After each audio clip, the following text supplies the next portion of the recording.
ꯐꯨꯡꯒꯥꯋꯥꯔꯤ ꯑꯁꯤꯒꯤ ꯃꯃꯤꯡꯗꯤ ꯍꯤꯡꯆꯥꯕꯤ ꯁꯛꯍꯦꯟꯕꯤ ꯋꯥꯔꯤ ꯑꯁꯤ ꯑꯏꯕꯒꯤ ꯋꯥꯈꯜꯗ ꯁꯥꯒꯠꯆꯔꯒ ꯏꯖꯕꯅꯤ ꯃꯁꯤꯗ ꯀꯅꯥꯒꯨꯝꯕ ꯑꯃꯠꯇꯒ ꯃꯔꯤ ꯂꯩꯅꯅ ꯏꯖꯕ ꯅꯠꯆꯗꯦ ꯋꯥꯔꯤ ꯑꯁꯤ ꯄꯥꯊꯣꯛꯆꯔꯛꯄ ꯃꯇꯝꯗ ꯋꯥꯍꯩ ꯋꯥꯇꯥ ꯁꯣꯏꯈꯤꯂꯥꯟꯈꯤꯕ ꯌꯥꯎꯔꯕꯁꯨ ꯇꯥꯕꯤꯔꯤꯕ ꯈ꯭ꯋꯥꯏ ꯈꯤꯕꯤꯛꯅ ꯆꯥꯎꯅ ꯉꯥꯛꯄꯤꯒꯅꯤ ꯍꯧꯖꯤꯛ ꯃꯌꯥꯝꯒꯤ ꯃꯐꯝꯗ ꯈꯨꯗꯣꯜ ꯇꯝꯖꯔꯤ ꯐꯨꯡꯒꯥꯋꯥꯔꯤ ꯍꯤꯡꯆꯥꯕꯤ ꯁꯛꯍꯦꯟꯕꯤ ꯂꯩꯃꯥꯏꯗ ꯂꯣꯡꯅ ꯇꯥꯗꯨꯅ ꯂꯩꯔꯤꯕ ꯑꯁꯤꯕ ꯍꯛꯆꯥꯡ ꯑꯗꯨꯕꯨ ꯃꯆꯦꯠ ꯃꯆꯦꯠ ꯁꯦꯠꯇꯨꯅ ꯍꯥꯎꯅ ꯃꯅꯤꯡ ꯇꯝꯅ ꯆꯥꯔꯤ ꯃꯅꯥꯛ ꯑꯗꯨꯗ ꯌꯥꯝꯅ ꯄꯤꯛꯂꯤꯕꯤ ꯑꯉꯥꯡ ꯑꯃꯁꯨ ꯅꯤꯡꯉꯥꯏꯗꯅ ꯀꯞꯇꯨꯅ ꯂꯩꯔꯤ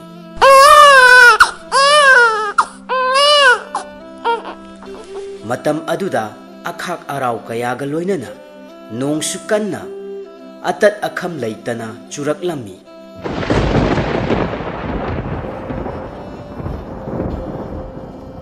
ꯃꯗꯨꯗꯒꯤ ꯆꯥꯔꯝꯂꯤꯕ ꯑꯔꯦꯝꯕ ꯃꯤꯁꯥ ꯑꯗꯨ ꯂꯦꯞꯇꯨꯅ ꯃꯈꯨꯠꯇꯨꯅ ꯄꯥꯏꯗꯨꯅ ꯑꯉꯥꯡ ꯑꯗꯨꯅ ꯃꯈꯨꯠ ꯅꯥꯝꯃꯅ ꯄꯥꯏꯗꯨꯅ ꯄꯨꯔꯒ ꯆꯠꯈꯤꯔꯝꯃꯤ ꯃꯐꯝ ꯑꯗꯨ ꯄꯨꯡꯆꯤꯛ ꯆꯤꯛꯏ ꯌꯨꯝ ꯀꯌꯥꯁꯨ ꯑꯇꯦꯛ ꯑꯀꯥꯏꯒ ꯂꯣꯏꯅꯅ ꯃꯄꯨ ꯀꯅꯥꯁꯨ ꯂꯩꯇ꯭ꯔꯕ ꯅꯥꯏꯇꯣꯝ ꯇꯥꯗꯨꯅ ꯂꯩꯔꯕ ꯋꯥꯔꯤ ꯀꯌꯥꯒꯤ ꯋꯥꯍꯪ ꯀꯌꯥꯒꯤ ꯍꯪꯐꯝ ꯃꯇꯧ ꯀꯝꯗꯧꯅ ꯃꯐꯝ ꯑꯁꯤꯗ ꯑꯣꯏꯔꯤꯕ ꯐꯤꯕꯝꯅꯣ ꯑꯀꯤꯕ ꯐꯪꯂꯕ ꯃꯣꯡꯐꯝꯒꯤ ꯃꯐꯝ ꯑꯣꯏꯔꯕ ꯈꯨꯜ ꯑꯃ ꯍꯥꯏꯕꯗꯣ ꯍꯧꯖꯤꯛꯇꯤ ꯑꯣꯏꯍꯧꯔꯦ ꯊꯦꯡꯂꯕ ꯑꯍꯤꯡ ꯑꯗꯨꯗ ꯇꯥꯔꯤꯕ ꯈꯣꯟꯖꯦꯜ ꯍꯥꯏꯕꯕꯨ ꯃꯐꯝ ꯑꯗꯨꯗ ꯅꯥꯔꯛ ꯁꯤꯡꯂꯛ ꯃꯔꯛꯇ ꯀꯅꯥꯁꯨ ꯈꯪꯍꯟ ꯎꯍꯟꯗ ꯂꯣꯠꯂꯤꯕ ꯀꯥꯎꯖꯦꯡ ꯍꯥꯔꯧ ꯀꯌꯥꯁꯤꯡꯒꯤ ꯃꯈꯣꯜꯗꯨ ꯅꯠꯇꯅ ꯊꯋꯥꯏ ꯄꯥꯟꯕ ꯀꯅꯥꯒꯤꯁꯨ ꯈꯣꯟꯖꯦꯜ ꯇꯥꯈꯤꯗ꯭ꯔꯦ ꯃꯇꯝ ꯑꯁꯤꯗ ꯀꯅꯥꯒꯨꯝꯕ ꯅꯨꯄꯥ ꯑꯃꯈꯛꯅ ꯃꯥꯏꯊꯣꯡꯗ ꯑꯀꯤꯕ ꯃꯆꯦꯠ ꯑꯃꯠꯇ ꯌꯥꯎꯗ ꯃꯈꯨꯠꯇ ꯊꯥꯡꯁꯥꯡ ꯑꯃ ꯄꯥꯏꯗꯨꯅ ꯈꯨꯜ ꯑꯗꯨꯒꯤ ꯂꯩꯔꯛ ꯃꯆꯥ ꯑꯗꯨꯗ ꯃꯈꯣꯡꯅ ꯇꯞꯅ ꯑꯁꯨꯝ ꯆꯠꯂꯤ ꯈꯪꯍꯧꯗꯅ ꯇꯨꯡꯂꯣꯝꯗꯒꯤ ꯃꯈꯣꯜ ꯑꯃ ꯇꯥꯔꯛꯏ ꯍꯥꯏꯗꯨꯅ ꯁꯠ ꯂꯩꯊꯣꯛꯇꯨꯅ ꯌꯦꯡꯂꯛꯄ ꯃꯇꯝꯗ ꯃꯈꯨꯠ ꯃꯁꯥ ꯌꯥꯝꯅ ꯁꯥꯡꯂꯕ ꯃꯃꯤꯠ ꯑꯃꯈꯛ ꯇꯔꯥꯎ ꯇꯔꯥꯎꯅ ꯄꯥꯟꯕ ꯃꯁꯝ ꯃꯅꯥ ꯏꯐꯥ ꯐꯥꯔꯕ ꯋꯥꯡ ꯆꯥꯎꯔꯕ ꯅꯨꯄꯤ ꯑꯃꯒꯤ ꯁꯛꯐꯝ ꯃꯥꯟꯕ ꯑꯃꯅ ꯅꯨꯄꯥ ꯑꯗꯨꯒꯤ ꯃꯃꯥꯏ ꯇꯝꯅ ꯆꯣꯡꯁꯤꯜꯂꯛꯂꯝꯃꯤ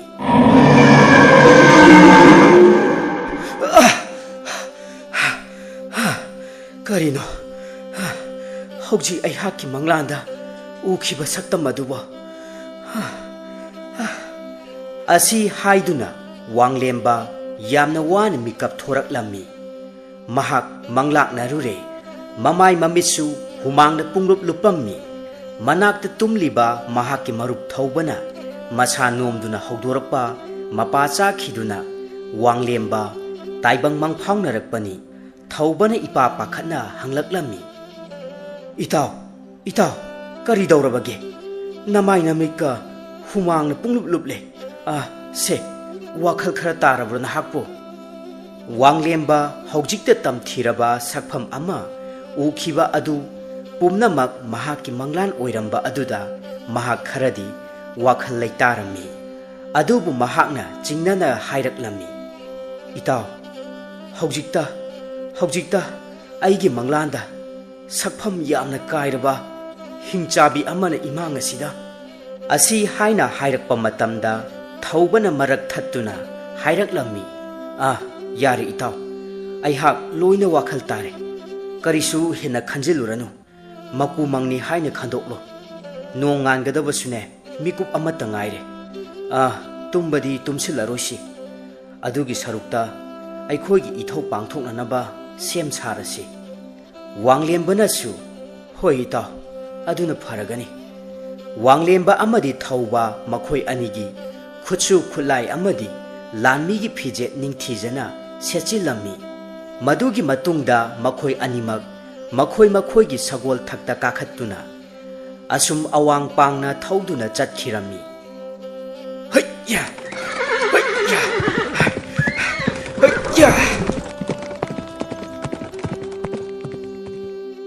ꯆꯤꯡꯁꯥꯡ ꯅꯥꯄꯣꯝ ꯑꯃꯒꯤ ꯑꯆꯤꯛꯄ ꯃꯐꯝ ꯑꯃꯗ ꯅꯨꯄꯥ ꯑꯃꯈꯛ ꯁꯤꯡ ꯆꯟꯕ ꯑꯃꯗꯤ ꯄꯥꯝꯂꯧ ꯌꯥꯟꯕꯒꯤ ꯊꯕꯛ ꯇꯧꯔꯝꯃꯤ ꯑꯌꯨꯛꯀꯤ ꯀꯣꯔꯧ ꯃꯍꯥꯛꯅ ꯃꯁꯦꯛ ꯃꯉꯥꯜꯒ ꯂꯣꯏꯅꯅ ꯆꯤꯡꯂꯣꯟ ꯀꯌꯥ ꯂꯥꯟꯅ ꯊꯣꯔꯛꯄꯒꯤ ꯃꯉꯥꯜ ꯑꯗꯨꯅ ꯑꯍꯤꯡꯕ ꯁꯅꯥ ꯃꯆꯨꯒꯨꯝ ꯂꯪꯅ ꯐꯖꯔꯝꯃꯤ ya ya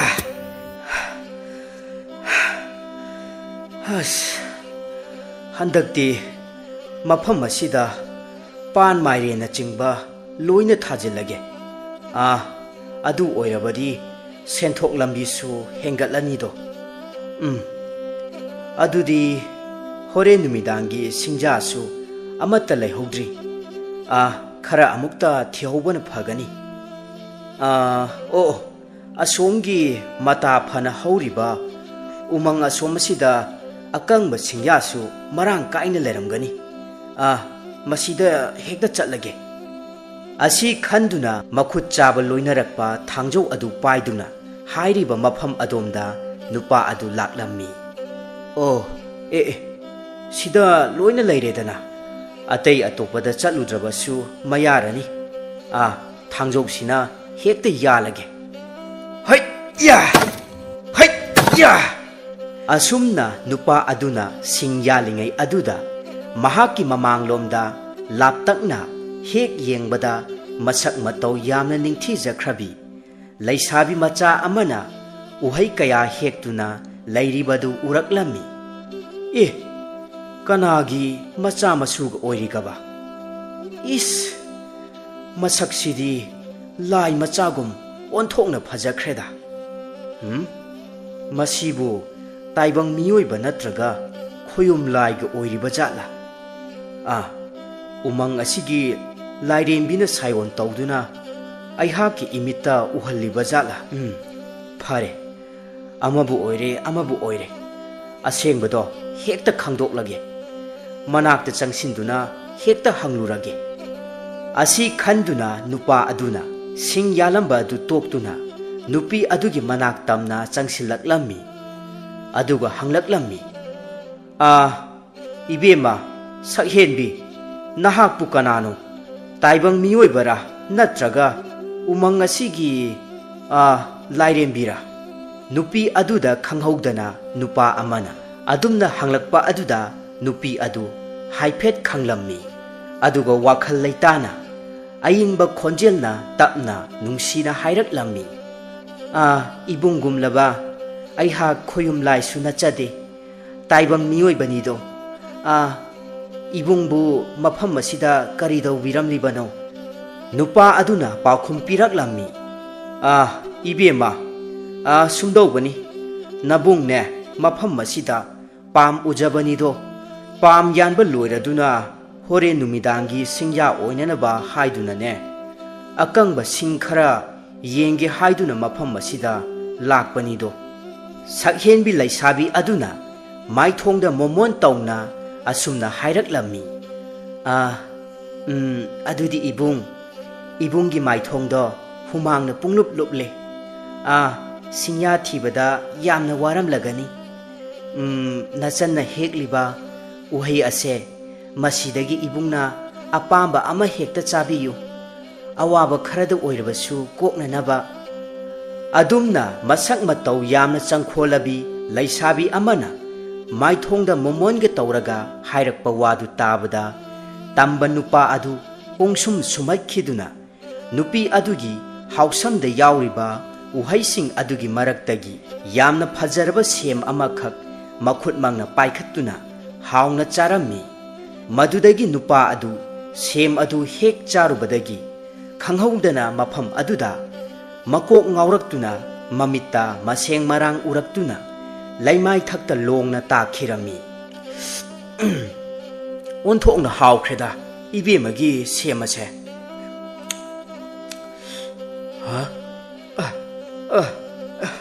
karino aihaki kok asina asum lumlaklibasina mit asina maseng marang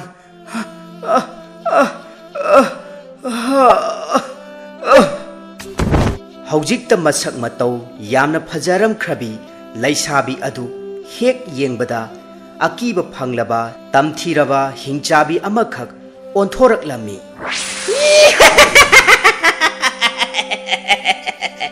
haujikti aihaki khayata taraba nupa adu hingchabi aduna सोरो सोरो चिंदुना पुखिरमी निंगथौगी कोनुंगदनी निंगथौ अमदी महाकी अंगम मथौ खरगा यामना कुपना वारी वताई सानरमी अंगम्बा अमना असुमना हायरकलमी इनिंगथौ ननाय ऐहाकना संग लोटचदुना असुम कोइना चच्चरुबा मतमदा अइखोइगी लैबाक असिगा थंगनना लैरिबा खुल मचा अमदा मिसी मिना अमदी मी मांगबगी पाउ यामना ताजरक इदो वाफम अदु ताबदा निंगथौगी माइथोंगदा अवाबगी सकफमगा लोइनना मखा ताना हायरकलमी वाफम मसी तराई तराई लौबदी यारोइदौरी करीगुंबा अमदी लैरेसे ngalingayda kupna thido haudrabadi aikhoi laibak asida su awaba tarakloi hainingai leite ipu nahakisu kari karamba wakhal leibage haibadu nasuda amukta takpiyu ipu mahaksu ningthaugi maya thang phanglaba adudadi asumna hairaklami iningthau napu aiha kidi laibak kidamakta याइफगदबा वाफम ओइरबदी करीसु यचनिंगाय लैजदेदो इनिंग थौना फगनी हाइबदु नपु ऐहाकिसु मया जैदो फरे अदुदी इपु नसुना लैबाकिदमक अमदी खुंजा सिंगिदमक याइफनब थौरांग पुंबा सिंजरगेदो ऐहाक निंगथौ याइरेन सनानी ऐहाकी अंगम्ब होनदुना थंगनना लैरिबा खुल मचा असिदा ममांग थकी वारम पुमबु काउथोकना खरगा हौजिक्ति मखोइगी अवाबदसु मतेंग पांगलगे हाइना नसुना खलिदो इपु तसेंगबदी चही 30 मुकी ममांग थकी मतम अदुदा हिरेन कौबा लैबाक असिगा थंगनना लैरिबा खुल मचा उमलौ पात असिगा यामना लुना चानना लोइनरंबनी अदुबु खुल अदुगा लैबाक असिगा करीगुंबा लमगी वाथोक अमदगी खतना चाइना खिदुना असुक सांगलबा मतम असि फावबदा चंगथोक चंगसिन तौनदना लैरकपनी उमलौ पाट असिगी पाक चावबा असिगा हिरेल लैबाक असिगा येंगनरु रबदी सरुक अहुंगी मनुंगदा अनीमदी हिरेल लैबाकना चावी सरुक अमना उमलौ पाटकिनी सरुक अमरोम तमक चावी हाइबगी खुल मचा अमनी हाइना खंगनखिबनी उमलौ पाट खुलददी निंगथौगी महुत्ता खुलाकपा हाइना अमदी लै ममिंगना सोंग्री हाइना कौरमी खुलाकपा सोंग्रीगा निंगथौ याइरेन सनागदी यामना लुना तिनबा मरुप अमा ओइरमी सोमदना उमलौपातकी मफमदनी खुलाकपा सोंग्रीगी संगाइदा महाकी खुंजा कया लाक्तुना अवा अनागी चैथेंगी मतांगदा वाकटनरमी इपा खुलाकपा नचागी अवाबसे अमुक्ता खंगबियुदो ऐहाकी इपुरोइबदु ममांगदा उरिबा चिंसांग नापोम असोमदा ऐखोगी पाम यानफमदा चटखिबनिदो अदुबु ngasiga थाना नुमित हुमनी मुक्ति सुजिलकले अदुबु थीबा खंद्रे असुमना मचा मांगखिबा मपुरोइबा मांगखिबा नुपी अंगांग मांगखिबा ममा मपा मांगखिबगी पाव कयाना खुलाकपगी नाकोंग सिंजा यैररे खुलाकपा सोंग्री मकोकता मखुत हापलरे मतम अदुदा थंगनना लैरिबा लैबाक हिरेंदगी चिथि चेबावगी खुथांगदा पाव अमा चेलकलमी खुलाकपा सोंग्रीसु मुन्ना खल्लबगी मतुंगदा निंगथौ याइरेन सनागी वाफम अदुदा महाक्सु मयारमी थिनथब तौदना निंगथौ याइरेन सना अमदी खुलाकपा सोंग्रीगा पुन्ना खुंजासिंग यावना मिफम अमा पांगथोकलबा मतुंगदा अमुक नुंसी चानना कौना ngangnaba loina tinaba hauraklammi ahingi matamdani somdana umangi achikpa mafam chauraba surung amagi manungdani hingchabi aduna pharakpa misa kaya hauna charammi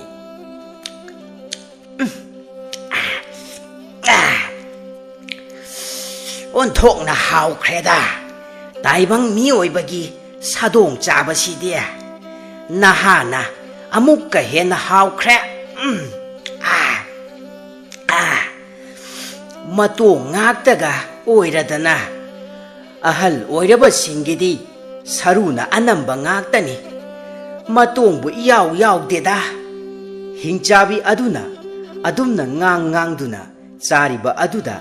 nakanda achauba phungagumba amada chak ensang thonglibi masak matau ningthijakhrabi laisabi macha aduna hingchabi aduda yengduna asumna hairaklammi iben gi wata sidi nasu aihak phawba amu chathok pikhidau malida masu nupi sakna hingchabi aduna yoklibi laisabi macha aduna adumna hairakpa aduda misa charamliba adu chap leptuna makha taraklami kari haiba isu nupi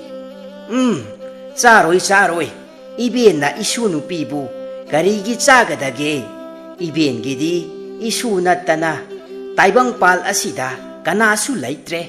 asuk nungsi khrabi sakhenbi isu bu kari gi chathokpa pamuida isu su chak loisallo aduga chathoklo matam se thengjil lakle laisabi macha aduna maithongda momon noktuna hairaklammi hoi iben loisilage sakhenbi laisabi macha aduna maithongda momon noksinabagi watani mathamoi nungdadi hingchabi adugi mathakta laman khumninglibani adubu mahakna achengba matam ama ngaiduna lairibani ahing thengjil laklaba matam aduda khulakpa songri mahaki kagi phaklangda mahaki loinabi amadi mahaki machanupina sahi 10 muk mapung pharakpagi matam adwaida ahaiba layekpana ningthina yekkiba ayekpa laidu yengduna mamittagi mapi sinthana machinda asumna solaklammi laining thadoi henbi nama nachagi chenglok saktam uraktaba loidang kumja masing yamlakledo isasu hojik laijaram labadi laisa mapung pharaganido nasung namanabi kayana khungi harau kumhai lakpa matamda kayada harau jaba uraga ipagi thamoise puba ngamdene nama nachagi khungul libasu ipa ngamdre aihak mapa ama oibada matik chadraba mapa haibaduni ngasisu songrigi mamitta sangsangnana uri tari khonjel kaya adungai matam adugi yamna tamthiraba ahing aduda khunja kayagi thawai mangkhiba amadi mahaki loinabi laining amadi mahaki amatta pokchabi thadoi henbi makhoi ani mafam marang khangdana mangkhiba adu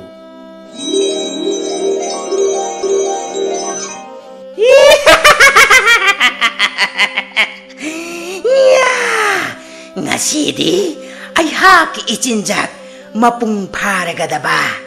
taibang mioiba kaya singi mathabak segaiduna ihing kaya thaklagedo khongburo ichin inausing nakhut chaba thangken paiduna hingchabi asigi yaibi thawai laurase thongna hanbiganu asumna hingchabi aduga akanba moongda lanthengnarami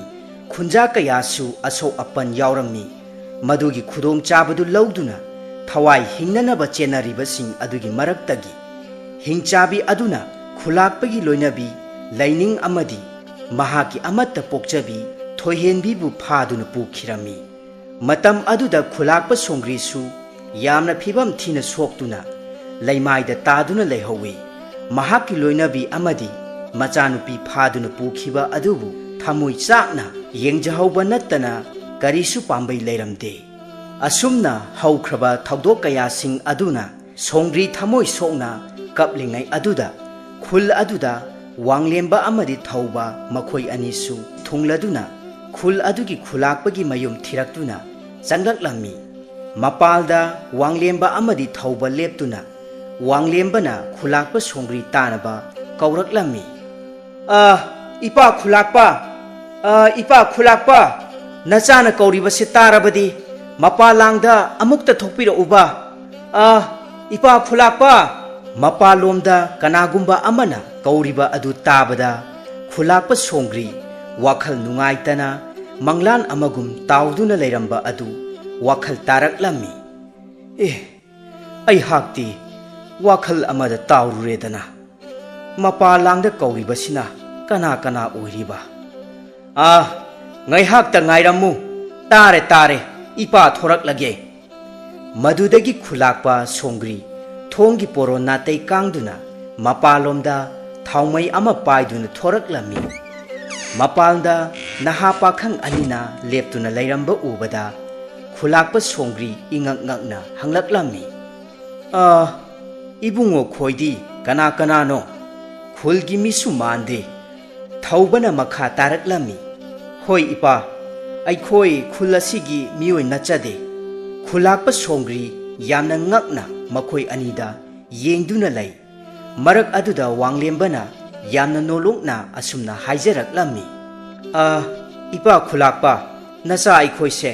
khul asiga thangnana layriba hirel laybaktagini. Ay hak ningthau yairen sanagi amatta pokchaba machanupanido. Imingna wanglemba kaujay. Aduga ay haki loina jarakliba asina Senapati angamba ipa chauthoigi machanupani ay haki di marupni. Wafam singadu tabada khulakpa songri yamna harauna maithong maka lamna hairak lami. Ihe itaw ningthau yairen sanagi majai bungo oire. Isadi pakhang sare pharam ledana. Kuire ipana su nakhoigi laibakta laklambado. Matam adudadi majai bungona yamna pikli sahi manga taruk muktang surakpa matam oiramganido. Phare isana yamna thajadana ipagi inakta lakpadi kari karamba thabak laibagino. Hayu ipada kari su singnaganu. Asumna khulakpa songrina hanglaklaba aduda majai bungo wanglembana mahakna tarakpa amadi mahaki mapabung ningthongna khanghalakpagi matung inna khul asigi awa ana pumba mateng panglage khanduna lakpani haiduna wari pumba khulakpada lirammi. Madudagi makhoi ahum wafam adugi matangda hayeng nongalaga phajana khanarasi hainaduna ahing aduma tumna hitnanaba thaurang tawrami. Khul adumaki sidai thangba saruk amadani yumdom pok oina layriba yum aduda hingchabi aduna laklammi. Manaton achauba aduna manam sut namduna. Ngasigi ahing ngasigi khudong chaba ase lemna hek manghanba chumde. Khunja pumba loina tumna hipna khriba matam masida hingchabi ayhaki itik igun khanghalagedo. Asi haiduna yum adu tamna tapna changsilaklami. Masidi kanade ayhak haujingmak isu nupi sakhenbigi saktam madu lauduna sayon taurage aduga yum asigi mi kauthoklagedo. Asi haiduna hingchabi adu masak matau yamna changkholabi laisabi macha ama onthoraklami. Ayhaki thawai tadi kanbiyo yum masibu kana leibage ayhakpu amukta kanbiyo thongi poronate yase amukta kanbiyo. Mapalomda nupi macha amana kaptuna kauriba khonjel du tarubada yumbu nupa adu thoraktuna yenglammi. Nupa adugi mitmangda aduk phajakhrabi laisabi macha aduna khanghaudana hingchabi ama onthoraklami. Matau adu ubada nupa adu amuktang yamna hauna lauramlaga laimaida longna haithakhirammi. Madudagi hingchabi aduna yum aduda lairamliba chengchak amadi nupa adu phaduna pukhirammi. Khanghaudana laukhiba nupa amagi ahauba khonjel adu mangoi hawai wanglemba amadi thaubasu taraduna mikap thoraklami. Aduga khulakpa haudoktuna amadi khulgi miyam hauraktuna ahing nongyai chabuk lalaklaba matam aduda khonjel adugi maikei takhiba mapa thirakpa matamda yumdom pop aduda nupa ama mathanta leijabadu madugi yumda mayam hupchinnaraklami. Yum adugi thongsu sebak phaktuna amadi imung adudagi pochei pumba chakhaiduna lairamba matausing adu urubada khunjasing amadi khulakpa wakhal tare. Madu pumnamak hingchabi aduna tauribani haiba. Madudagi khunja kharaga loinana khulakpa wanglemba amadi thauba ꯃꯈꯣꯏꯁꯨ ꯌꯥꯎꯅ ꯃꯃꯥꯡ ꯄꯥꯡꯅ ꯂꯩꯔꯤꯕ ꯎꯃꯪ ꯑꯗꯣꯝꯗ ꯍꯤꯡꯆꯥꯕꯤ ꯑꯗꯨꯅ ꯆꯠꯂꯝꯕ ꯌꯥꯏ ꯈꯟꯗꯨꯅ ꯃꯈꯨꯠ ꯆꯥꯕ ꯊꯥꯡ ꯇꯦꯟ ꯀꯌꯥ ꯄꯥꯏꯅꯗꯨꯅ ꯑꯃꯗꯤ ꯃꯩꯔꯥ ꯀꯌꯥ ꯄꯥꯏꯗꯨꯅ ꯊꯤꯕ ꯆꯠꯂꯝꯃꯤ꯫ ꯍꯥꯟꯅ ꯃꯥꯡꯖꯧꯅꯅ ꯊꯥꯈꯤꯕ ꯅꯤꯡꯊꯧ ꯌꯥꯏꯔꯦꯟ ꯁꯅꯥꯒꯤ ꯁꯒꯣꯜ ꯂꯥꯟꯃꯤ ꯈꯔꯁꯨ ꯃꯐꯝ ꯑꯗꯣꯝꯗ ꯌꯧꯁꯤꯜꯂꯛꯂꯝꯃꯤ꯫ ꯃꯌꯥꯝ ꯆꯥꯏꯊꯣꯛꯇꯨꯅ ꯄꯥꯛ ꯆꯥꯎꯈ꯭ꯔꯕ ꯎꯃꯪ ꯑꯗꯨꯗ ꯈꯨꯠꯄꯨ ꯇꯔꯥ ꯇꯔꯥ ꯈꯥꯏꯗꯣꯛꯅꯗꯨꯅ ꯌꯥꯝꯅ ꯆꯦꯛꯁꯤꯟꯅ ꯆꯪꯁꯤꯜꯂꯛꯂꯝꯃꯤ꯫ ꯃꯗු ꯄꯨꯝꯅꯃꯛ ꯍꯤꯡꯆꯥꯕꯤ ꯑꯗꯨꯅ ꯈꯪꯂꯗꯨꯅ ꯃꯍꯥꯛꯁꯨ ꯌꯥꯝꯅ ꯆꯦꯛꯁꯤꯟꯅ ꯊꯧꯔꯥꯡ ꯄꯨꯝꯕ ꯁꯤꯟꯇꯣꯛꯂꯝꯃꯤ꯫ ꯅꯤꯡꯊꯧꯒꯤ ꯁꯒꯣꯜ ꯂꯥꯟꯃꯤꯁꯤꯡ ꯑꯗꯨꯁꯨ ꯎꯃꯪ ꯑꯗꯨꯒꯤ ꯆꯤꯡꯈꯣꯡꯗ ꯁꯒꯣꯜꯁꯤꯡ ꯃꯐꯝ ꯆꯥꯕ ꯌꯦꯡꯗꯨꯅ ꯄꯨꯂꯞ ꯑꯣꯏꯅ ꯊꯝꯂꯝꯃꯤ꯫ ꯑꯁꯨꯝꯅ ꯈꯨꯠꯄꯨ ꯃꯤ ꯇꯔꯥ ꯇꯔꯥꯅ ꯁꯥꯕ ꯃꯁꯤꯡ ꯃꯔꯤ ꯊꯣꯛꯅ ꯈꯥꯏꯗꯣꯛꯅꯗꯨꯅ ꯀꯥꯡꯂꯨꯞ ꯑꯃꯅ ꯑꯋꯥꯡꯂꯣꯝꯗꯒꯤ ꯆꯪꯁꯤꯜꯂꯛꯂꯝꯃꯤ꯫ ꯀꯥꯡꯂꯨꯞ ꯑꯅꯤꯁꯨꯕ ꯑꯗꯨꯅ ꯃꯈꯥꯔꯣꯝꯗꯒꯤ, ꯑꯍꯨꯝꯁꯨꯕ ꯑꯗꯨꯅ ꯅꯣꯡꯄꯣꯛ ꯃꯥꯏꯀꯩꯔꯣꯝꯗꯒꯤ, ꯑꯗꯨꯒ ꯃꯔꯤꯁꯨꯕ ꯑꯔꯣꯏꯕ ꯑꯗꯨꯅ ꯅꯣꯡꯆꯨꯞ ꯃꯥꯏꯀꯩꯔꯣꯝꯗꯒꯤ ꯆꯪꯁꯤꯜꯂꯛꯂꯝꯃꯤ꯫ ꯑꯁꯨꯝ ꯂꯦꯞꯇꯅ ꯆꯪꯁꯤꯜꯂꯛꯄꯅ ꯍꯤꯡꯆꯥꯕꯤ ꯑꯗꯨꯅ ꯂꯩꯔꯤꯕ ꯎꯃꯪꯒꯤ ꯃꯌꯥꯏ ꯆꯕꯨꯛꯇꯨ ꯌꯧꯐꯥꯠꯇ꯭ꯔꯤꯉꯩ ꯃꯇꯝꯗ ꯍꯤꯡꯆꯥꯕꯤꯒꯤ ꯂꯥꯂꯣꯡꯅ ꯃꯍꯩ ꯊꯥꯖꯤꯟꯗꯨꯅ ꯊꯝꯂꯕ ꯁꯥ ꯎꯆꯦꯛ ꯀꯌꯥꯁꯤꯡꯅ ꯃꯈꯣꯏꯁꯤꯡꯗ ꯂꯥꯟꯗꯥꯔꯛꯂꯝꯃꯤ꯫ ꯂꯥꯟꯗꯥꯔꯛꯄ ꯑꯗꯨꯗ ꯈꯨꯟꯖꯥꯁꯤꯡ ꯑꯃꯗꯤ ꯅꯤꯡꯊꯧꯒꯤ ꯂꯥꯟꯃꯤꯁꯤꯡꯒꯤ ꯃꯔꯛꯇ ꯊꯋꯥꯏ ꯃꯥꯡꯕꯁꯨ ꯌꯥꯎꯔꯝꯃꯤ꯫ ꯂꯥꯟꯃꯤꯁꯤꯡ ꯊꯋꯥꯏ ꯈꯨꯕꯥꯛꯇ ꯍꯥꯞꯇꯨꯅ ꯂꯥꯟꯊꯦꯡꯅꯔꯛꯄꯅ ꯍꯧꯖꯤꯛꯇꯤ ꯍꯤꯡꯆꯥꯕꯤ ꯑꯗꯨꯅ ꯂꯩꯔꯤꯕ ꯎꯃꯪꯒꯤ ꯃꯌꯥꯏ ꯆꯕꯨꯛꯇ ꯁꯥꯔꯤꯕ ꯑꯆꯧꯕ ꯁꯨꯔꯨꯡ ꯑꯗꯨꯒꯤ ꯃꯐꯝ ꯑꯗꯨꯗ ꯌꯧꯁꯤꯜꯂꯛꯂꯝꯃꯤ꯫ ꯍꯥꯏꯔꯤꯕ ꯃꯇꯝ ꯑꯗꯨꯗ ꯀꯥꯡꯕꯨ ꯃꯔꯤ ꯑꯗꯨ ꯆꯞ ꯆꯞ ꯆꯥꯅ ꯊꯦꯡꯅꯔꯝꯃꯤ꯫ ꯑꯗꯨꯕꯨ ꯃꯤꯑꯣꯏ ꯇꯔꯥ ꯇꯔꯥ ꯑꯗꯨꯗꯤ ꯃꯁꯤꯡ ꯁꯨꯅꯔꯝꯗꯦ꯫ ꯃꯗꯨ ꯎꯕ ꯃꯇꯝꯗ ꯈꯨꯂꯥꯛꯄꯅ ꯍꯥꯏꯔꯛꯏ, "ꯏꯆꯥꯁꯥ, ꯏꯅꯥꯎꯁꯥ, ꯑꯩꯈꯣꯏ ꯊꯧꯅꯥ ꯍꯟꯕ ꯌꯥꯗꯦꯀꯣ꯫ ꯍꯧꯖꯤꯛꯇꯤ ꯃꯥꯡꯗ ꯎꯔꯤꯕ ꯑꯆꯧꯕ ꯁꯨꯔꯨꯡ ꯑꯁꯤ ꯏꯆꯝ ꯆꯝꯕ ꯁꯨꯔꯨꯡꯗꯤ ꯃꯥꯟꯗꯦ꯫ ꯃꯁꯤꯗ ꯍꯤꯡꯆꯥꯕꯤ ꯑꯗꯨꯒꯤ ꯃꯌꯨꯝ ꯁꯣꯏꯗꯅ ꯑꯣꯏꯔꯝꯒꯅꯤ꯫ ꯃꯁꯤꯒꯨꯝꯕ ꯁꯨꯔꯨꯡ ꯑꯁꯤꯗꯤ ꯑꯩꯍꯥꯛꯅ ꯃꯃꯥꯡꯒꯤ ꯃꯇꯝꯗ ꯑꯃꯨꯛꯇ ꯊꯦꯡꯅꯔꯛꯇ꯭ꯔꯤ꯫ ꯑꯗꯨꯅ ꯑꯩꯈꯣꯏ ꯈꯨꯠꯄꯥꯏ ꯆꯦꯠꯅ ꯈꯨꯠꯂꯥꯏꯁꯤꯡ ꯑꯁꯤ ꯆꯦꯛꯁꯤꯟꯅ ꯄꯥꯏꯗꯨꯅ ꯃꯤꯀꯨꯞ ꯅꯥꯍꯨꯝꯁꯤꯡꯅ ꯆꯪꯁꯤꯟꯁꯤꯀꯣ." ꯑꯁꯤ ꯍꯥꯏꯗꯨꯅ ꯃꯈꯣꯏ ꯄꯨꯝꯅꯃꯛ ꯌꯥꯝꯅ ꯆꯦꯛꯁꯤꯟꯅ ꯁꯨꯔꯨꯡ ꯑꯗꯨꯗ ꯆꯪꯁꯤꯜꯂꯛꯂꯝꯃꯤ꯫ ꯁꯨꯔꯨꯡ ꯑꯗꯨ ꯍꯦꯛ ꯌꯦꯡꯕ ꯃꯇꯝꯗ ꯑꯀꯤꯕ ꯐꯪꯂꯕ ꯃꯇꯧ ꯀꯌꯥ ꯑꯃ ꯑꯣꯏꯔꯝꯃꯤ꯫ ꯃꯊꯛꯇ ꯍꯦꯛꯇ ꯌꯦꯡꯈꯠꯂꯨꯕꯗꯁꯨ ꯁꯔꯨ ꯄꯣꯂꯥꯡ ꯀꯌꯥꯅ ꯌꯥꯟꯊꯗꯨꯅ ꯂꯩꯔꯤ꯫ ꯃꯗꯨꯅ ꯇꯁꯦꯡꯅꯃꯛ ꯁꯨꯔꯨꯡ ꯑꯁꯤ ꯍꯤꯡꯆꯥꯕꯤ ꯑꯗꯨꯒꯤ ꯃꯌꯨꯝꯅꯤ ꯍꯥꯏꯕ ꯃꯈꯣꯏꯅ ꯈꯪꯂꯝꯃꯤ꯫ ꯑꯁꯨꯝ ꯂꯦꯞꯇꯅ ꯆꯪꯁꯤꯜꯂꯛꯄꯗ ꯈꯪꯍꯧꯗꯅ ꯍꯤꯡꯆꯥꯕꯤ ꯑꯗꯨꯅ ꯑꯀꯤꯕ ꯐꯪꯂꯕ ꯁꯛꯇꯝꯒ ꯂꯣꯏꯅꯅ ꯄꯥꯏꯊꯣꯔꯛꯂꯝꯃꯤ꯫ "ꯏꯌꯥ!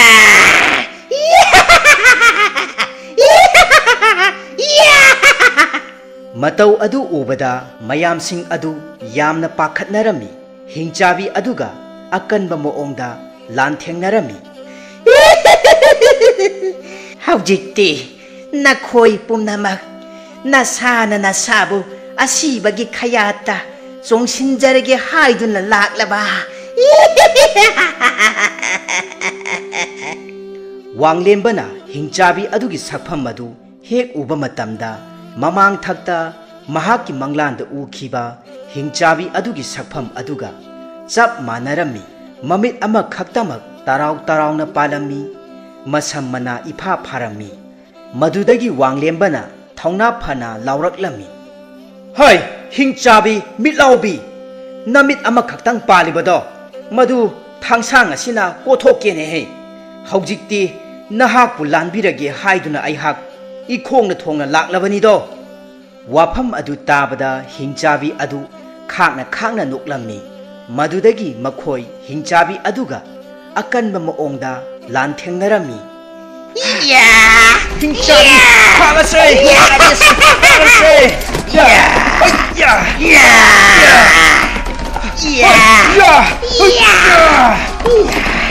ꯈꯪꯒꯅꯤꯗ ꯉꯁꯤꯗꯤ!" ꯑꯁꯨꯝꯅ ꯍꯤꯡꯆꯥꯕꯤ ꯑꯗꯨꯅ ꯄꯥꯡꯒꯜ ꯀꯟꯕ ꯍꯦꯟꯃꯟꯈꯤꯕꯅ ꯄꯥꯛꯅ ꯂꯥꯛꯆꯕ ꯉꯝꯂꯝꯗꯦ꯫ ꯃꯃꯩ ꯊꯪꯗ ꯍꯤꯡꯆꯥꯕꯤ ꯑꯗꯨꯅ ꯂꯥꯛꯆꯕ ꯑꯁꯨꯝ ꯍꯦꯜꯂꯛꯂꯝꯃꯤ꯫ ꯃꯇꯧ ꯑꯗꯨꯗ ꯂꯦꯝꯍꯧꯔꯤꯕ ꯃꯈꯣꯏ ꯈꯔꯗꯨ ꯅꯨꯡꯁꯥ ꯌꯥꯝꯅ ꯊꯤꯔꯛꯂꯝꯃꯤ꯫ ꯑꯁꯨꯝꯅ ꯍꯤꯡꯆꯥꯕꯤ ꯑꯗꯨꯅ ꯑꯇꯩꯁꯤꯡ ꯑꯗꯨꯁꯨ ꯐꯨꯕ ꯍꯦꯟꯖꯤꯜꯂꯛꯂꯝꯃꯤ꯫ ꯃꯗꯨꯗꯒꯤ ꯁꯣꯛꯄ ꯌꯥꯎꯅꯗꯨꯅ ꯂꯩꯃꯥꯏꯗ ꯋꯥꯟꯊꯗꯨꯅ ꯂꯩꯔꯝꯃꯤ꯫ Wanglembasu yamna wana laimaida taduna leiraba matam aduda hingchabi aduna wanglemba yengduna khangna noktuna manak tamna sangsilaklami. Hꯧjikti nathwai machadu mangba tare do. Asi haiduna hingchabi aduna makhut asangba aduna wanglembagi makhori adu chapkhaiduna tauge torpa matamda tunglomdagi ayingba atappa khonjelda asumna hairaklammi. Iben amukta ngaibikho. Asi haiduna hairakpa aduda hingchabi aduna chap leptuna masadu laithoktuna yengthorakpa matamdadi thangsang amana hingchabi adugi makhori mapa chap chana thilaklammi. Hai ya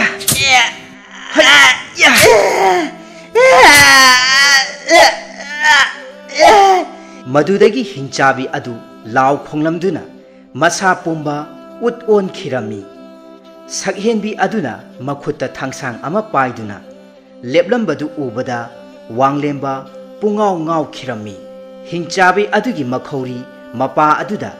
kariguma posak amana thillabadi soidana hingchabi adu ut onduna sigani haibasi mamangi matamda hingchabi aduna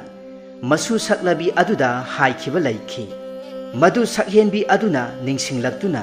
lanthengnariba adugi khudong chaba lauraga mahakna soktuna wantharaga leiramba ningthaugi lanmi amagi thangsang paikhattuna thabak asi pangthokhibani. Asumna hingchabi adusu siraba aduda wanthaduna soktuna taramba makhoi pumnamaksing adu sakhenbi aduna hidak semduna phahalami. Madudagi mahaki asengba maming laifamna chingba hainaraba matam aduda khulakpa songrigi saktam uruba matamda sakhenbi aduna khanglaktuna mapa macha thamoi sokna kapminarami. Asumna haujikti hingchabi adu hatlabada laibak hiren amadi khul umlau pat ani hena mari chesinaraklami. Ningthaugi amatta pokchaba machanupa wanglembagi thawaibusu kanbirakhiba khulakpa songrigi maphamda ningthau yairen sanana masamakna mamau oijarage haijaraba matamda khulakpa songrisu machanupigi apam pamda hanglarabada thoihenbi tasengna asuk kuiraklaba mahakna laisa mathot karakpa matam asida pakhang kanagumba amataga michana khiba laitribani. Majaibungo wanglembaga ahanba michana khiba numit adudagi hauna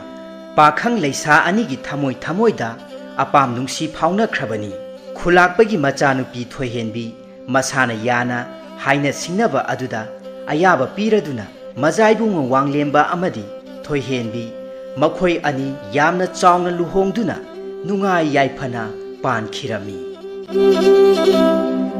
Ngasisu mahausagumna yamna nungairaba phungawari ama puduna lakcheri. Phungawari asigi mamingdi heloi oknaba maiba tomcha. Phungawari asi pathokcharapa matamda wahi wata soikhilan khiba yaurbasu tabiriba khwai khibikna chawna ngakbigani. Loinana wari asida kanagumba amatada atamnana ijabana chadi pumnamak aibagi wakhalna sagatcharaga wari oina semjabani. Haujik mayamgi mafamda khudol tamjari phungawari heloi oknaba maiba tomcha. Thaina matam amada yangdeng kauba khul amada maiba tomcha kauba nupa ama leirami. Mahak asi tasengna maibagi sinpham asi masana pamankhiduna masana masabu maiba amani haijaduna miyamgi laigi thawal taunanaba honarami. Adubu mahaki nupi inga lainadi matam pumbada mahaki nupa tomchabu matam manghanduna oiroidabada thauthi haiduna ngangduna ta leirami. Imungdagi kol ama mapanda khanghaudana langthoraklami. Matam aduda sumangda phak macha ama tharaga laigi laison yauba manjunaraba lairik macha ama paduna leiramba tomchadu ikhang khangi. Kol aduna tharo onduna manak adwaida hek tarakpa adudadi masigi nupise magi haunabido amuk haurakli tawribase masi soiroise चिन्फा खरा फाजरंबा लाइसोनगासे लोइना बरम चले तौरिसे अइनगा को खरा लिंगले ओंथोकपनिदा असी हाइदुना तोमचा मागी मथौदा अमुक मपुकनिंग चंगलम्मी मतम अदुदा इंगा लैना सौरांगना ngang-ngangduna mapanda thoraklammi masigi nupase onthongna pharoidorida aida sijaningida yum masida laitriba mayam singase karimata khandeba oiroi paroidaba adum mata manghandana laiyebase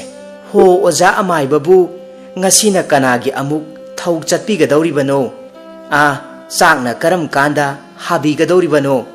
asi haina inga leina saurangna तोमचागी मनाक्ता संगसिल्लक्लगा तन्हंग हंजिल्लक्लमी तोमचा ममाय लेखलक्तुना मागी नुपी इंगालैबु येंगदुना हाइरई हाय करिनु नुपी अयु ngantana hekta lawai lutonda laglakliबसिना नत्तिने नंगबु नोंगमता इंगना तपना लिरी खोरिबसे खरा तंबा कैदौबगे युमगी नुपी अमानने अदुमना तौरबदी लनगी इमा महाक्ति करमना चंगलकनी तोमचागी वाफमदु ताबदा इंगा लैना तपना fuck अदुगी नाकंदा फमथरकलगा सौरांगनब खोनफम अदुमक करिसु कायदना हाइरकलमी ओ अदुदी खंगबिरिबो ओइरे युमगी नुपी अमना इसौ लांगलिबसे लांगनिंगदुना लांगब नचदे युमबुरेंब नुपा अमा ओइबगी मी ख्वाइना नमानबसिंगने लंगफै चत्तना चिंगदा कादुना palm यादना होनरिबा मयाम सिंगसे मसीगुमना तरेट की सेंजा मरांग काइना पुसिनबिरकलगबु करिगी इसौ अदुदी नत्ते अरेंबदा माइबा साबगी सिनफम अदुनबु ओइबा यागदौरिबरो तोमचा महाकी नुपीना अदुमना हाइरकपा अदुदा ताहा लैकाइगी खुलमी सिंगना ताखिनी हाइबगी मतागुमना सत हाइरकलमी हाय हाय करिनु नुपी अदुमना हाइगनुको लैकाइ मीसिंगा ताखिनी अइहांगना होनरिबा मयामसिंगसे नहाकी अमदी इचासिंगी याउरिबनिने हे तरेट की सेंजा अदुदिने मसाना अदुम लाक्सगदौरिबनी पांगल फुदोकपा मखैने सु नोंबा ngaktanasu yaba nateko o tawbiranu khit karisu khanghaib natanane asuk lukhraba amaibagi sinphambu mangthokpige khanbirunu खजिक तंगने सोइबदा लैकाइनने हेक्ता मिवा ngangnarकदौरिबनी तोमचाना मखा ताना हाइरकलमी अदुननिने अइसु इपन चाउथोइना पिबिरंबा लाइसोन सुना यावरबा लाइरिक कयासिंगसे तु से लाइरिक सिंगसे पापादुना चिनफा पुरगा ngamnanaba hotnaribase इंगा लैना अमु हाइरकलमी मदुगी अहंदो फत्सु फनमंदेदा कदाइदगी लाइरिक सिंग अमु पिसन बिरमदना मचानुपा असे मी ओइना थादनबा होना बिरमलेबसे तसेंगबदी चाउथोइ असि तोमचागी अपोकपा मपागी हेक पोकमिनबा मयामबनी तोमचाबु पोकपा ममा मपा अनिना मनुंग मतम चादना लाइबक थीबा थौदो अमदा तोमचाना चही 18 सुरकपा मतम अद्वाइदा ताइबंग पाल थादोखरबनी हाइरिबा मतम अदुदगी हौना चाउथोइना अपोकपा मचागुमना चाउननबा योगलखी चाउथोइगिदी मचा अमत पोकलमदे अदुगा तोमचासु मचिन मनाव अनि सुरमदे मथंत ओइरम्मी मरम अदुना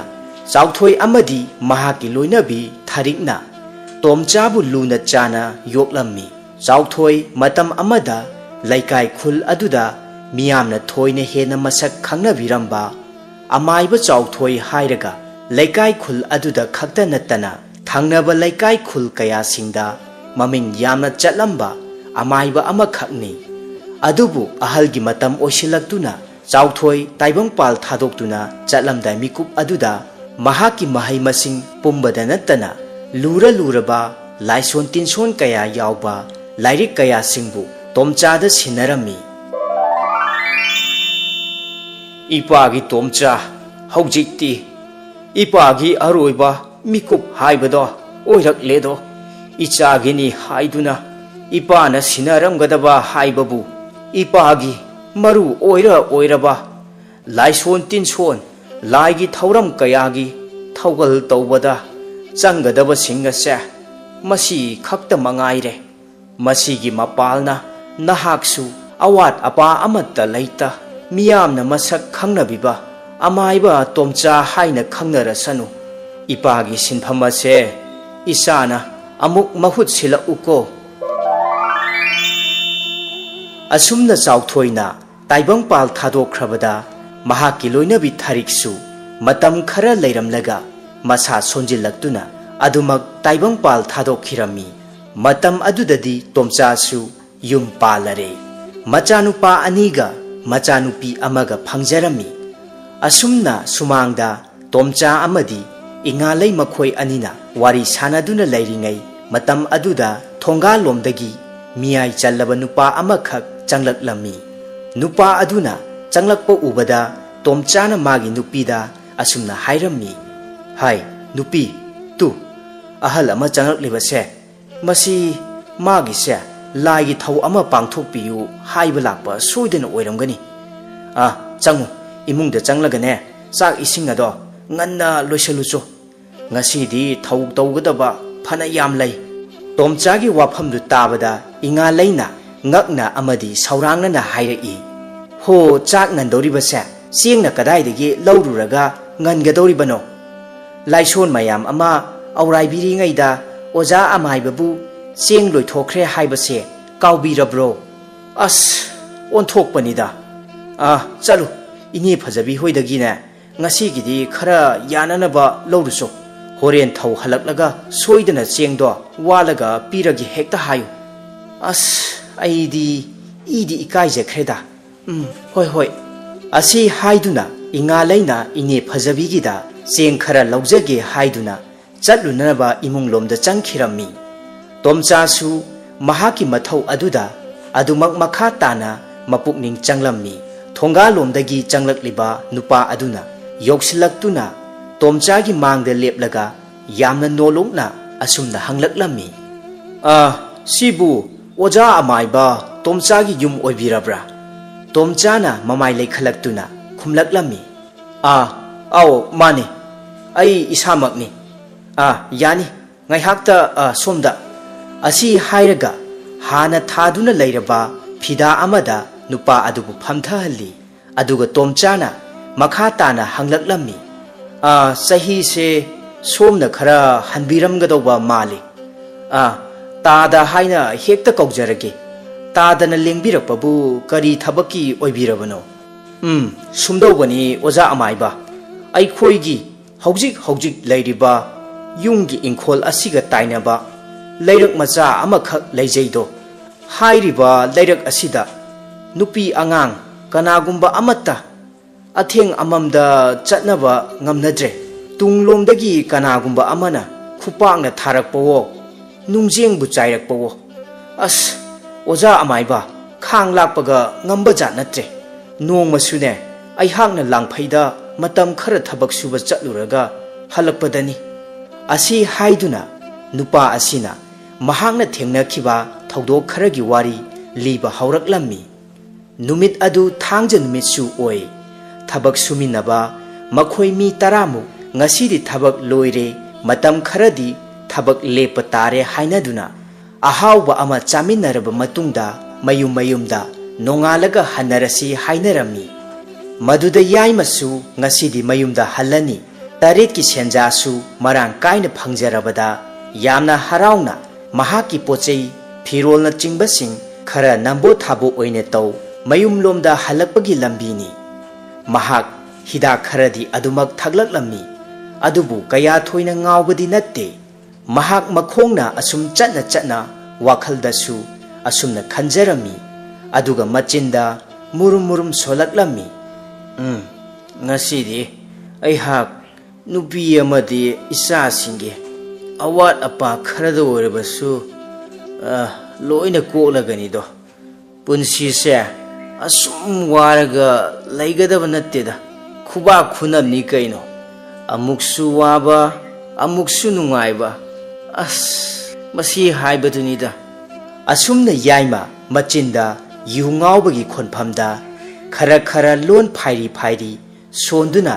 ꯑꯁꯨꯝ ꯂꯥꯛꯄꯅ ꯃꯈꯣꯏꯒꯤ ꯃꯌꯨꯝ ꯌꯧꯔꯛꯀꯗꯕ ꯂꯩꯔꯛ ꯃꯆꯥ ꯑꯗꯨ ꯌꯧꯁꯤꯜꯂꯛꯂꯝꯃꯤ Matam adu phana adum thengjelakle laikai gi mioi kana amatasu chatnadre lairak macha adu phana adum sangna sangsilli thabal mangal gi mamli mamli tauba mangal khara adunadi kaya thoina nganba natte lairak adusu adumak mamli laptakna yum khara leiba adudagi maingal khara kharadi haifetang ni uriba yaimana asum lakpada mahaki tunglomda kanagumba amana inarakpagi samin phanglaklami adubu yaima kaya thoina di khanjilude mahaki wakhal haibabu mayumde yauraga nupi angang sing unaragani taret ki senja marang kaina mahaki nupida khusinaragani mahaki nupina haraujarani aduga mahaki macha singnasu nungaijarani asitani mahakna khalliba asumna yaimana chatliba lambi aduda khanghaudana tunglomdagi kanagumba amana khupakna kanna tharaklami maduda yaima mahaki nambo thabo aduga loinana uprangna longduna laimaida tai ngaihak aduda mahak hidak ngaurambaga loina pungpha phakibagumna tawi is kanano aihaki lukhamda khupakna tharaklibase hoi kanano naril leiradine thorau nupa macha chang yengnasi asi haiduna yaima koilei leiduna yenglammi adubu kanasu uramde matau aduda yaimasu pakhalaklammi madudagi maha khonglei thuna nambo thabo adu lokhattuna yamna thuna mayum tamna chenkhirami asumna yaima yamna pakhatna mayumda yauraklammi mahaki nupi machanupi kauthoktuna imunglomda changkhirami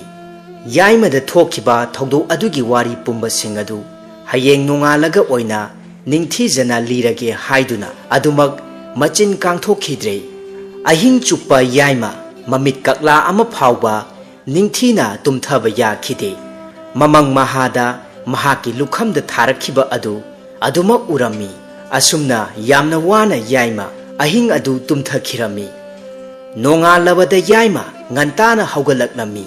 aduga mahaki nupibu manakta kausilaga macha singdi tahandana mahaki loinabida lonna ngarang thokhiba thogdo adugi matangda wari pumba haudoraklami nupi ai hak asa ngarang di siramgadawrene pawasi tambada isada tudum chungi yaimagi loinabi sakhina ingangakna hanglaklami kari haiba nupa kari no nahangna hairiba sibo aibu wakhalama ita tadre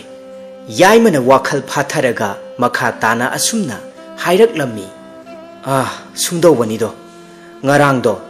aikhoi sinmi mayam ama ngasidi thabak loire matam kharadi thabak lepkhini hainaduna ahawba ama chanaraga hida kharabudi thaknai adubu ai hakti kaya thoina thaklaktre madudagi mayam chak ising toknaraga pothanarsi hayeng oina yumda hanarasi hainare adubu ai hakti yumda nakhoi mayambu uning manbadagi ai haki khusuman sing ado lauraga adumak lakle adugadi aikhoi khul changlakpagi aikhoi ingkhol asigasu thangnana leiriba leirak macha se aswai mapadani aswai mapa hek yoksilakpada sakhidi adumak ngakna mahaki mapuroibana liriba warising adu munna tarami aduga marak thatna khangang hanglaklami leirak mapa aduda kari doraba aduburo ai hakna asum lakpada tunglomdagi safu kanna lukham mapa asidane chapchana tharakpai wani safu du kanman khiduna ai hak adumak nambo thabo adugane leimaida longna tai ngai haktine tarang chali adubu ai hakna leithoktuna yengluba matamdadi kanamatasu leiramde mapuroiba yaimagi wafam adu tabada sakhi ingangakna pakhatna asumna hairaklammi adudi soidre mahaki nupigi wafam adu taba matamda yaimana yamna ngakna hanglaklammi karino soidre haibabu ai wakhalama ita tadre sakhina pakhalap tongna khumlaklammi aduburo aikhoi leirak machagi mapa swaise mina ne ninphung ngangnarabani nupa nahakna ne ꯂꯪꯐꯩꯗ ꯂꯩꯈꯤꯕ ꯅꯨꯃꯤꯠ ꯑꯗꯨꯒꯤ ꯅꯨꯃꯤꯠ ꯍꯨꯝꯅꯤ ꯍꯦꯛ ꯁꯨꯕ ꯅꯨꯃꯤꯠꯇ ꯃꯃꯥꯡ ꯂꯩꯀꯥꯏꯒꯤ ꯇꯥꯗ ꯆꯥꯎꯔꯦꯜꯒꯤ ꯃꯆꯥꯅꯨꯄꯥ ꯊꯣꯏꯍꯦꯟ ꯁꯅꯥꯗꯣ ꯃꯃꯥꯟꯅꯕꯁꯤꯡꯒ ꯈꯨꯂꯣꯟꯅꯕꯗ ꯍꯔꯥꯎ ꯀꯨꯝꯍꯩ ꯑꯃ ꯄꯥꯡꯊꯣꯛꯇꯅ ꯌꯦꯡꯕ ꯆꯠꯂꯨꯕ ꯖꯥꯠꯅꯤ ꯃꯗꯨꯗꯒꯤ ꯃꯃꯥꯟꯅꯕꯁꯤꯡ ꯑꯗꯨꯒ ꯃꯥꯒꯤ ꯃꯌꯨꯝꯗ ꯆꯪꯅꯈ꯭ꯔꯕꯗ ꯃꯍꯥꯛꯁꯨ ꯃꯊꯟꯇ ꯑꯁꯨꯝ ꯂꯩꯔꯛ ꯑꯁꯤꯗ ꯆꯪꯂꯛꯄ ꯖꯥꯠꯅꯤ ꯃꯗꯨꯗ ꯍꯦꯂꯣꯏ ꯑꯣꯛꯅꯗꯅꯅꯦ ꯂꯥꯏꯀꯟꯅꯔꯛꯄ ꯀꯨꯏꯔꯕꯅꯤ ꯍꯧꯖꯤꯛ ꯐꯥꯎꯕ ꯐꯠꯇ꯭ꯔꯤꯕꯅꯤ ꯑꯗꯨꯅꯅꯤ ꯑꯊꯦꯡ ꯑꯃꯝꯕꯗ ꯑꯩꯈꯣꯏꯒꯤ ꯂꯩꯔꯛ ꯃꯆꯥ ꯑꯁꯦ ꯀꯅꯥꯒꯨꯝꯕ ꯃꯤ ꯄꯣꯡ ꯑꯃꯠꯇ ꯆꯠꯅꯗ꯭ꯔꯕꯅꯤ ꯌꯥꯏꯃꯅ ꯏꯉꯛ ꯉꯛꯅ ꯍꯥꯏꯔꯛꯏ ꯑꯦ ꯑꯗꯨꯗꯤ ꯅꯨꯄꯤ ꯑꯩꯍꯥꯛꯁꯨ ꯑꯃꯨꯛꯇ ꯑꯃꯥꯏꯕ ꯑꯃꯥꯏꯕꯤ ꯑꯈꯪ ꯑꯍꯩ ꯇꯥꯟꯅꯍꯧꯕꯅ ꯐꯔꯣꯏꯗ꯭ꯔꯥ ꯀꯔꯤꯒꯨꯝꯕ ꯑꯃꯨꯛ ꯈꯨꯗꯣꯡ ꯊꯤꯔꯛꯄ ꯌꯥꯏꯁꯦ ꯆꯨꯝꯃꯤ ꯅꯨꯄꯥ ꯑꯗꯨꯅ ꯐꯒꯅꯤ ꯁꯨꯝꯗꯧꯔꯁꯤ ꯑꯩꯈꯣꯏ ꯏꯄꯥꯝꯒꯤꯅꯦ ꯏꯅꯝꯃ ꯏꯕꯦꯂꯩꯗꯣ ꯃꯍꯥꯛꯀꯤ ꯃꯄꯥꯝꯂꯣꯝꯒꯤ ꯊꯪꯅꯕ ꯈꯨꯜ ꯑꯁꯣꯝꯗ ꯑꯃꯥꯏꯕ ꯑꯐꯥꯎꯕ ꯃꯃꯤꯡꯗꯨꯕꯨ ꯀꯔꯤ ꯍꯥꯏꯕꯅꯣ ꯑꯣ ꯇꯣꯝꯆꯥ ꯍꯥꯏꯕ ꯑꯃꯥꯏꯕ ꯇꯣꯝꯆꯥꯗꯣ ꯅꯧꯅ ꯐꯥꯎꯒꯠꯂꯛꯄ ꯑꯍꯩꯕ ꯑꯃꯥꯏꯕꯅꯤ ꯍꯥꯏꯅꯩ ꯃꯗꯨꯗꯅꯦ ꯑꯃꯨꯛꯇ ꯇꯥꯟꯅꯍꯧꯕꯅ ꯐꯒꯗꯧ ꯃꯥꯜꯂꯦ ꯍꯣꯏ ꯑꯩ ꯉꯁꯤꯃꯛꯅꯦ ꯆꯠꯂꯨꯔꯒꯦ ꯑꯗꯨꯒ ꯍꯦꯛꯇ ꯇꯥꯟꯅꯔꯒꯦ ꯑꯗꯣ ꯇꯥ ꯆꯥꯎꯔꯦꯜꯒꯤ ꯃꯆꯥꯅꯨꯄꯥꯗꯨꯅ ꯀꯝꯗꯧꯕ ꯃꯍꯥꯛꯀꯤꯗꯤ ꯀꯅꯥ ꯀꯅꯥ ꯇꯥꯟꯅꯔꯤ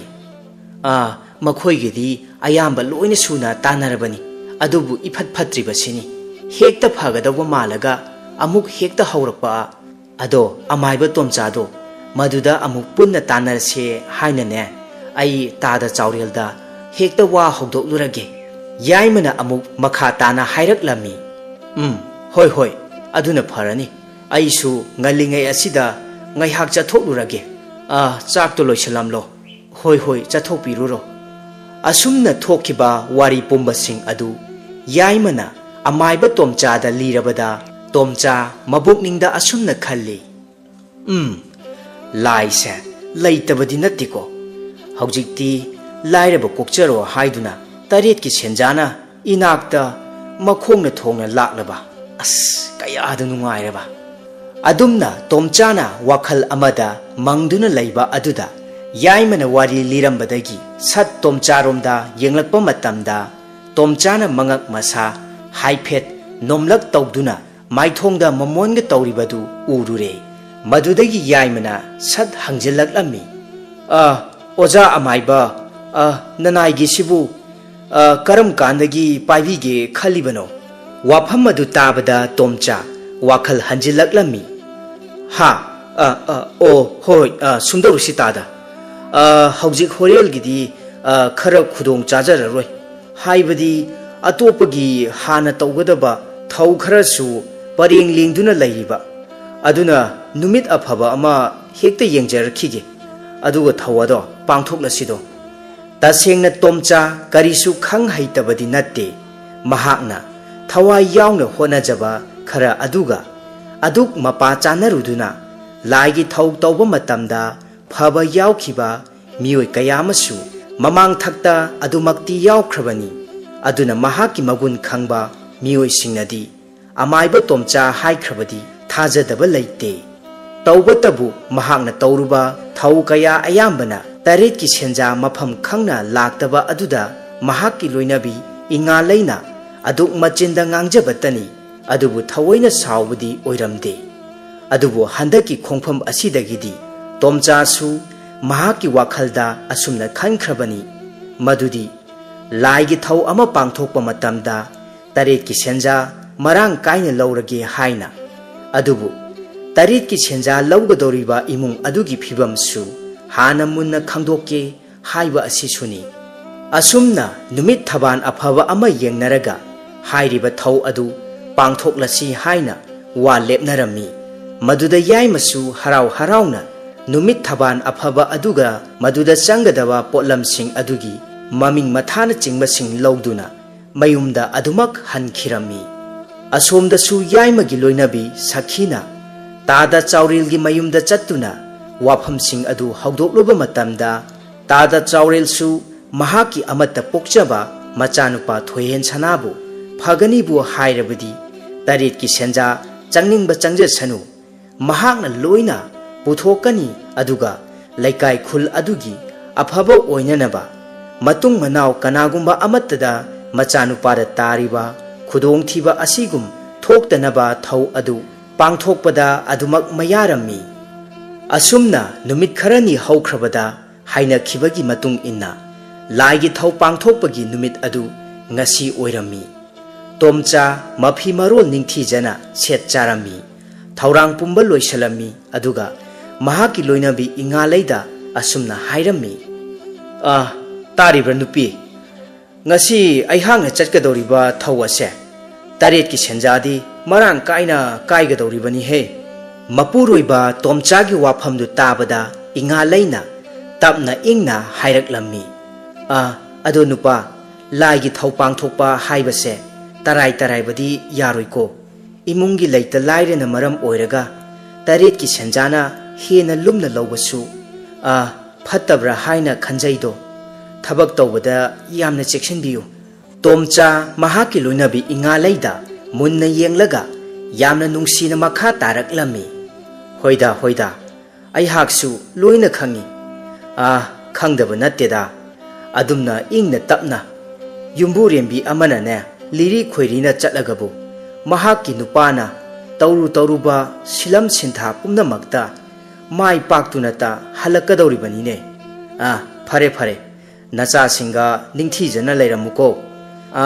फत्तबा लाइगी थौ तौगदौरिबनिनाने खरा थेंगलकपसु याय चाक्ति अदुम चाथोकलमलो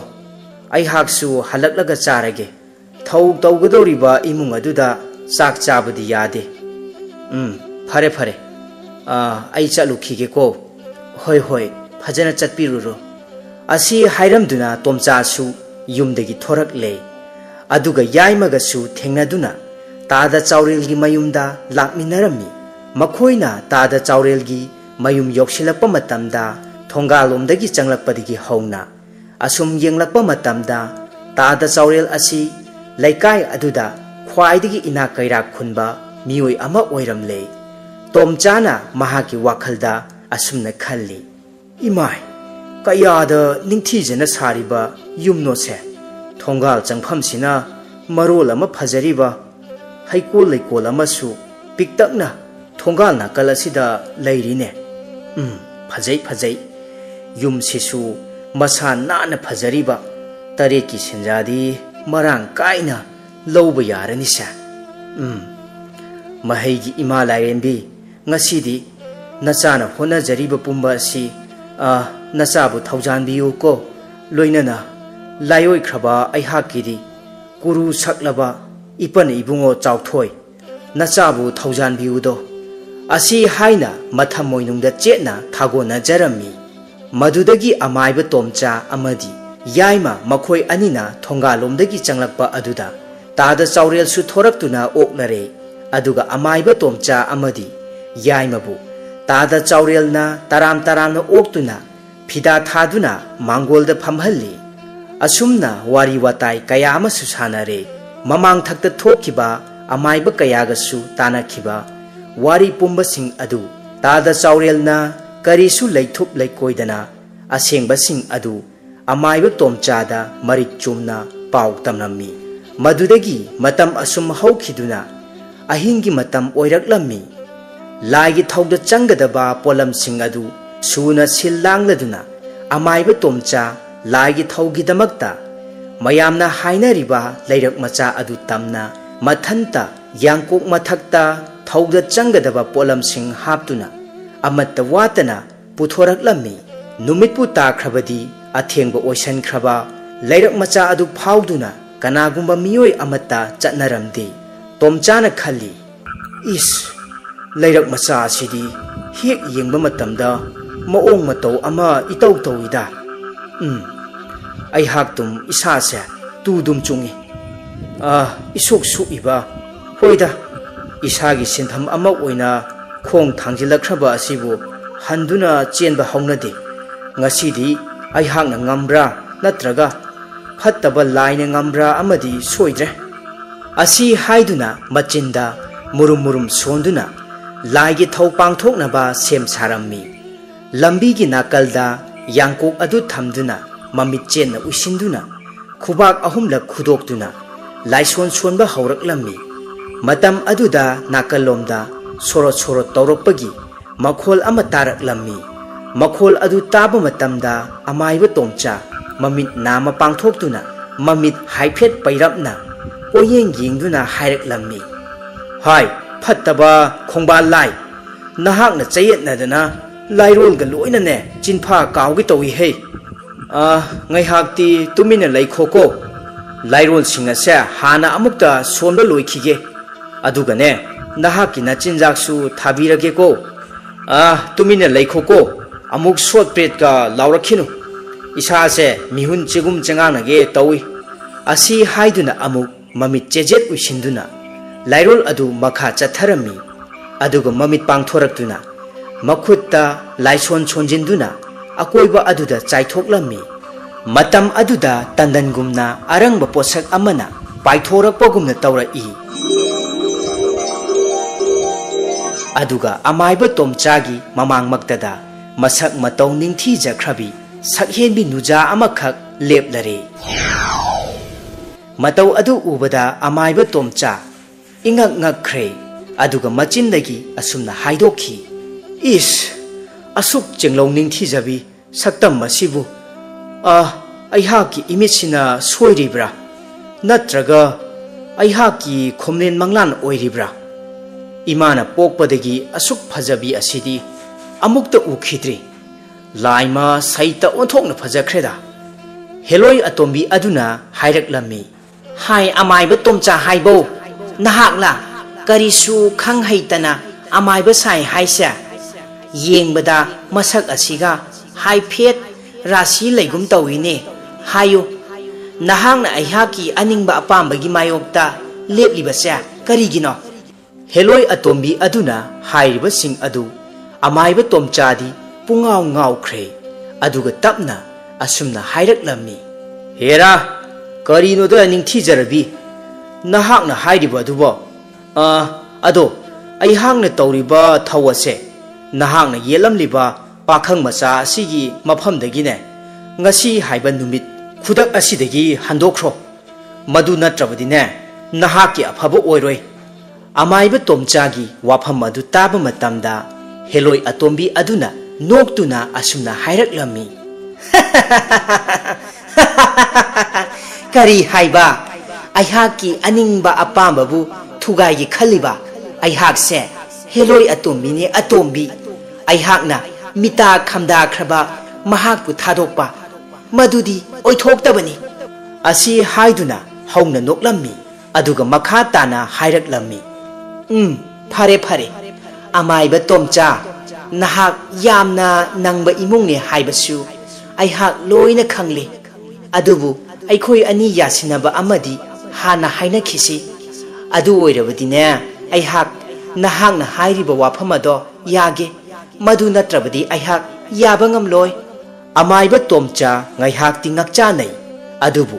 karisu munna khanthadana hanglaklammi hayo heloi atombi nahakna pamlibasi karino aingonda hekta hayo aina piba ngamlagana ne hekta pige karisu chingnaba leite adubu aina piba ngamloidabagadi hairakanu ko wafam adu tabada heloi atombi adu haiphet ikairap tawna asumna hairaklammi aduburo ai amaiba tomcha haiba ngamdren tawribase hayune heloi atombi chingnaba karisu tawgano hekta hayo aihak amaiba tomcha nine tomcha amaiba tomcha aihakna tawba ngamdaba karisu leite hekta hayo heloi atombi as mina ikairingai sida hekta hayo hairibasibu aibu hairadrane hekta hairageda aduburo amaiba tomcha ai nahaka oina nungsinarase ina kaira khunba chaurelgi machanupa thoyen sanabu thadok magi wakhal mikup asidagi kaukthok wafam ase nahakna nasana yaninglaba adu oirabadi adum yare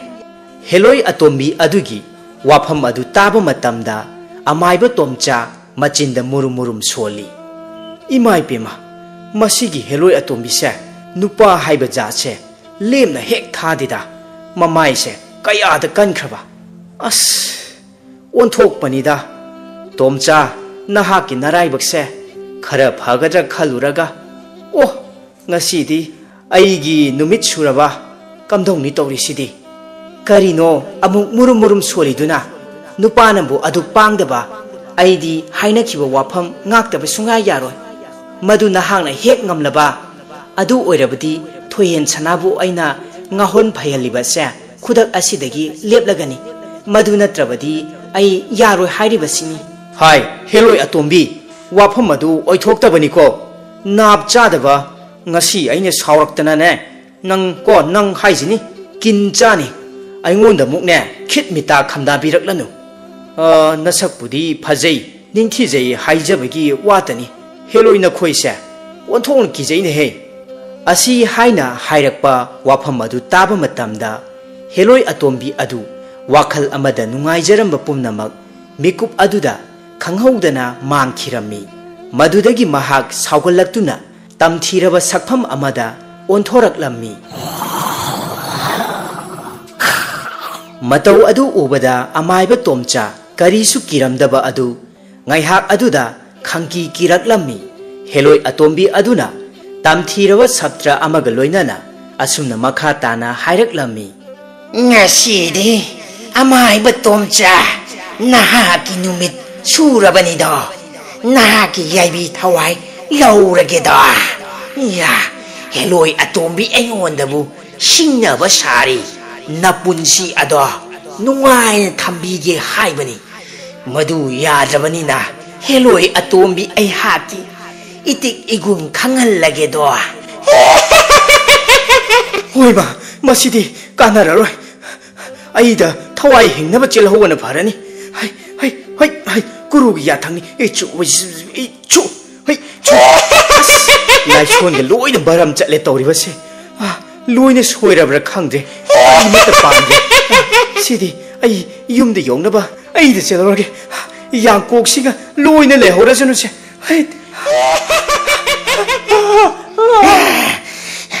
amaiba tomcha nang khangani do ya kannaga chinjaba sari nang na chilebada heloi atombi aingondagi kayam sana chenba ngamgani ya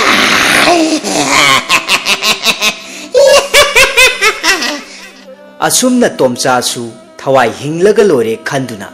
mayum tamna kanna chenkhirami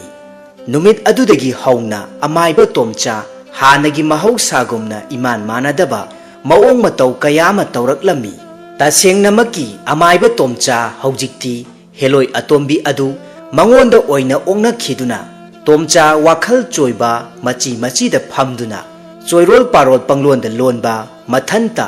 pangnokta sunokpa kayama tawkhi nahana maiba sarabadi mangthali hainai kaya thoina khangba haitana ahi apa sarabadi ikaiba chopa nangba nattana karisu kanade laikai khul aduda nattana thangnaba khul kaya singdasu amaiba tomcha heloi oknare haiduna migi machin kanana su menba ngamdana adumak pau sandokhirami